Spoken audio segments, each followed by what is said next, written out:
ఒక చిన్న మిస్టేక్ జరిగిందండి పచ్చట్లో. ఏంటంటే ఇంకో చూడండి, చూపిస్తాను. అదిగోనండి, నేను ఉప్పు రూపాయి కాయిన్స్ వేస్తానండి.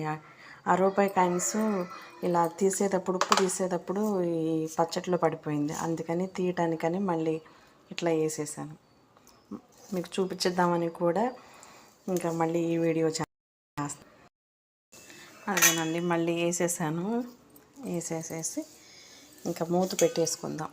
ఈ జాడి మూత పగిలిపోయిందండి, అందుకే ఇట్లా ఈ గిన్నె పెట్టుకుంటున్నాను. ఇంకో రూపాయి కాయిన్స్ ఇదిగోనండి తీసాను. ఇందాక పెట్టిన వీడియోలో చూస్తే అప్పుడు నాకు కనిపించిందండి, నేను పచ్చడి కలిపేటప్పుడు కనపడలేదు, ఉప్పేసి కలిపేటప్పుడు.